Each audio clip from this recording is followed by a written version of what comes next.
दादा कसं काय वाटलं तुम्हाला आपलं नियोजन? हो व्यवस्थित आहे.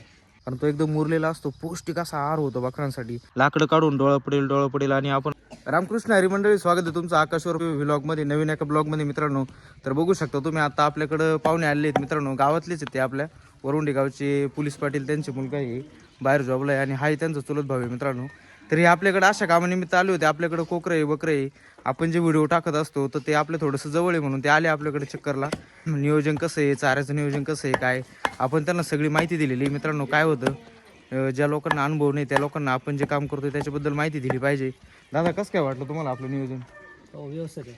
आपलं नियोजन कसं काय वाटलं आपण त्यांना विचारतोय, आणि ते आपले व्हिडिओ बघत असतात नेहमी, आपले सबस्क्रायबर ते मित्रांनो. आपल्यालाही शून्य अनुभव होता या व्यवसायामध्ये, परंतु आपण उतरलो आणि आपणही लोकांकडून, चांगल्या लोकांकडून मार्गदर्शन घेतलेलं आहे. लोकांचं नेमकं कसं गोठ्यामध्ये काम करताय, लोकांनी कशा पद्धतीने सिस्टमॅटिक काम बनवलेलं आहे. आपल्याकडे नेहमीप्रमाणे असे लोक अनेक वेळा आपल्याकडे येत असतात गोठ्यावरती.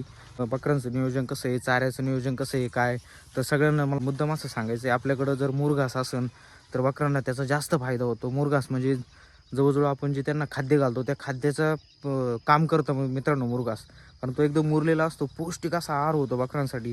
त्याच्यामुळे तुम्ही बिनधास्तपणे मुरघास बकरांना चारा, त्याच्याबरोबर थोडंसं हिरव्या चाऱ्यामध्ये आपण घासाचा उपयोग करा. त्याच्यानंतर मग वाळलेला चारा दिल्याने काय होणार, बकरं जास्त पाणी पिणार आहे. कारण बकरं पाणी पिणं तेवढंच महत्त्वाचं आहे, कारण पाणी पिल्यानेच बकरांची वजन वाढ होणार आहे. नेहमी आपण प्रयत्न केला आहे की थोडंसं कमी भांडवलामध्ये चांगलं काम करता येईल आपलं. खास मित्रांनो आपल्याला काय करायचं आहे, बकरांची वजन वाढ करायची मित्रांनो. कारण वजनाशिवाय माल खपणार नाही आहे. वजन जेवढं आपण बकरांचं बनवणार आहे तेवढा आपला भविष्यात फायदा होणार आहे, तेवढे आपले बकरं जास्त किमतीनं विकणार आहे मित्रांनो. त्याच्यावरतीच थोडंसं जास्त लक्ष द्यायचं आहे.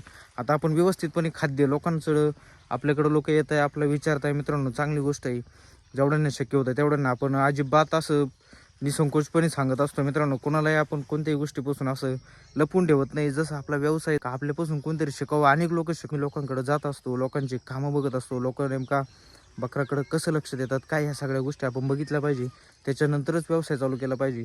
आणि अतिशय महत्त्वाचं म्हणजे आता जे आपल्याकडे पाहुणे आले होते, आपण त्यांना सुद्धा सांगितलं, तुमच्या जर डोक्यात असेल आपलं हे व्यवसाय करायचा आहे तर तुम्ही 100% एक माझा सल्ला देईन मी. प्रत्येक नवीन जो उद्योजक आहे त्याला मी प्रत्येक वेळेस सल्ला हाच देणार आहे का तुम्ही काय करा, फक्त एक 4 कोकरं आणा किंवा 4 बोकडे आणा.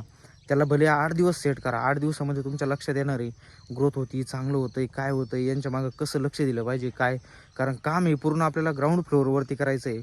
आणि सगळ्यात महत्त्वाची गोष्ट म्हणजे जो व्यक्ती तिथं काम करणार आहे कोकरांमध्ये, बकरांमध्ये, तर तो व्यक्ती नेहमी एकच असला पाहिजे. कारण वारंवार जर माणूस बदलत राहिला तर अजिबात लक्षात येणार नाही कोणत्या बकराचं काय आहे, कसा खुराक आहे, काय आहे. कारण या सगळ्या गोष्टी येतात मित्रांनो याच्यामध्ये.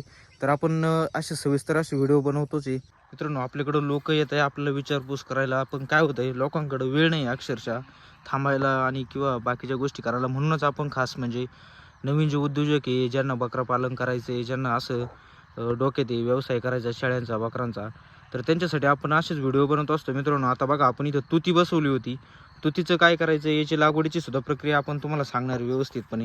हे आपण असे त्याचे लाकडं काढून डोळं पडेल आणि आपण असे लावले होते. आज बघा किती मोठी तुती झालेली आहे. आपण याला युरियासुद्धा टाकलेली आहे आणि युरिया टाकल्यानंतर चांगली वाढसुद्धा झालेली आहे. आता बघा तुम्ही तुतीमध्ये आपण याला आता काल परवा दिवशी पाणी दिलेलं आहे आणि आता थोडंसं उन्हाळ्यामुळं पाण्याचा प्रॉब्लेम होतो आहे, त्याच्यामुळं आपण आता याला सगळीकडं नळ्याच पसरून टाकणार आहे मित्रांनो. म्हणजे काय होईल, कमी पाण्यामध्ये आपला एवढा चारा लवकरात लवकर येऊन जाईल.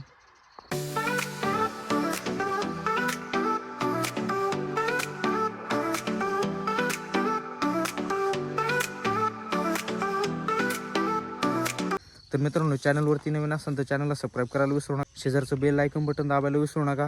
भेटूया नेक्स्ट व्हिडिओमध्ये, तोपर्यंत धन्यवाद, काळजी घ्या तुमची.